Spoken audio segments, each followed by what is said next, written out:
Zahir Mathis has a top 12. He released that 2025, the number one player in Pennsylvania. A top 12 that is just the heavy hitters in all of college football. This is a guy who's a national recruit, right, Fitz? Yeah, you nailed it. National recruitment. It's going to have all the big guys in.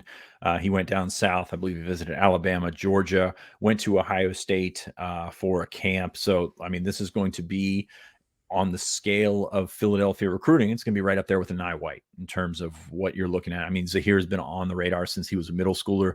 Penn State, I believe, offered him as an eighth grader.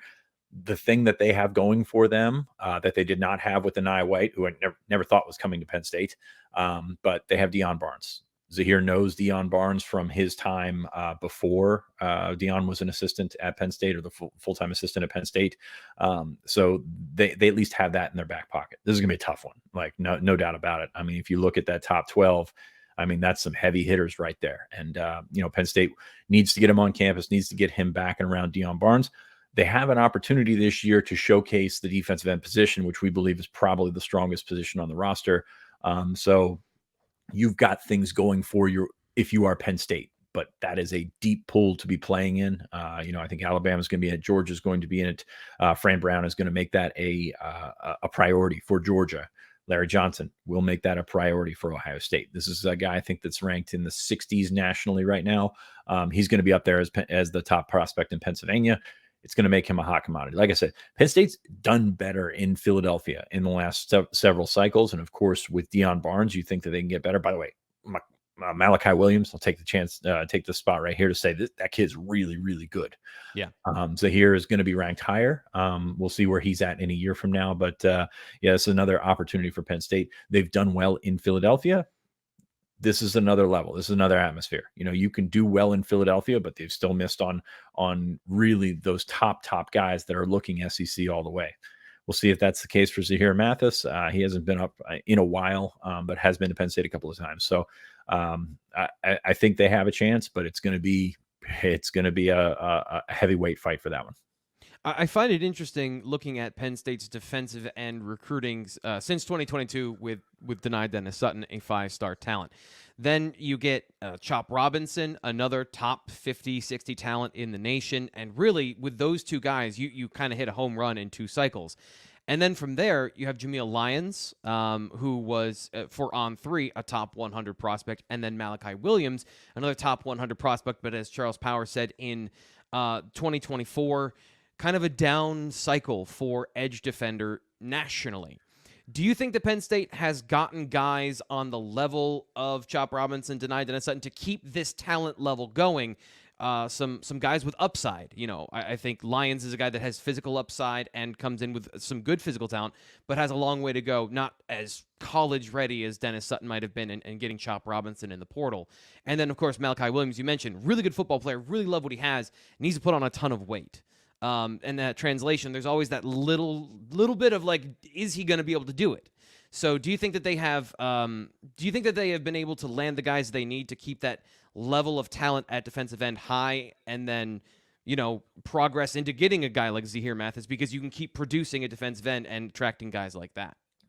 It was funny because we spent the 2023 cycle hand-wringing about defensive end, and they even, they grabbed Joseph Mupoi late.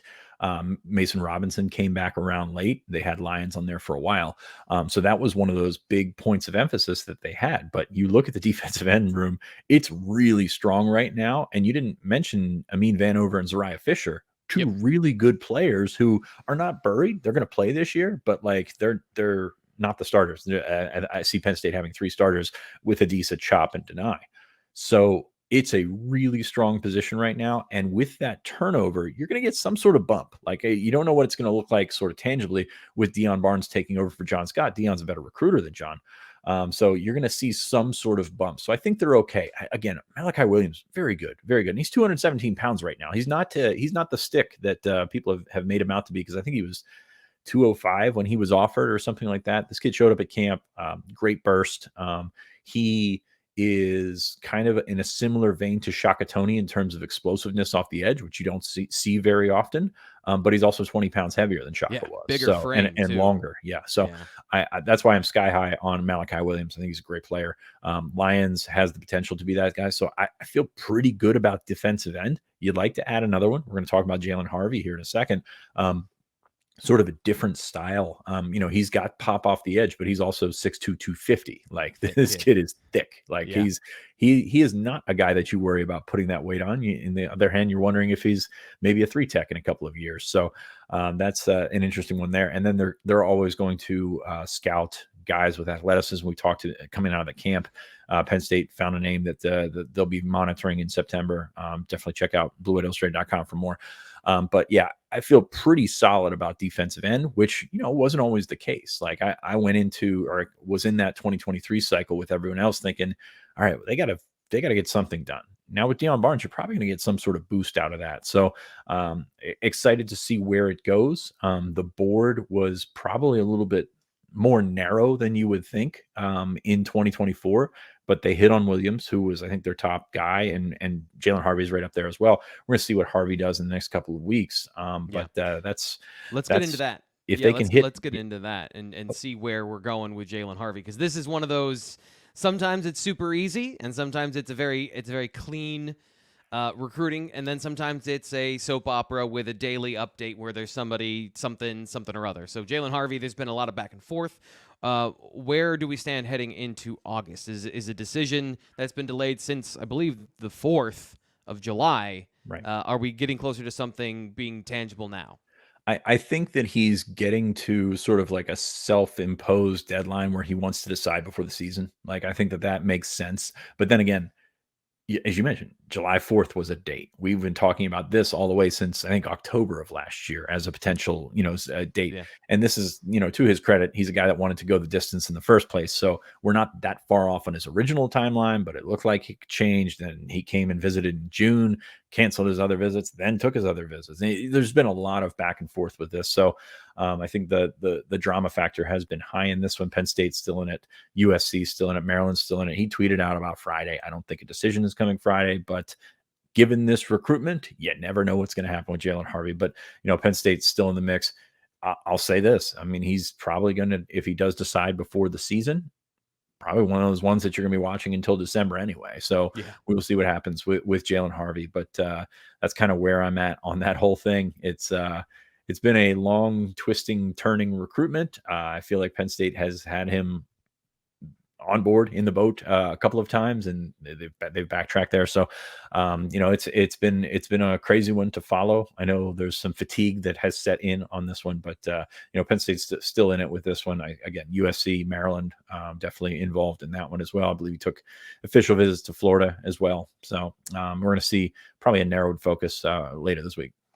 So if you get into the Nittany Lions, of course, we'll have breaking news videos here on YouTube. We'll cover it extensively over at BlueWhiteIllustrated.com.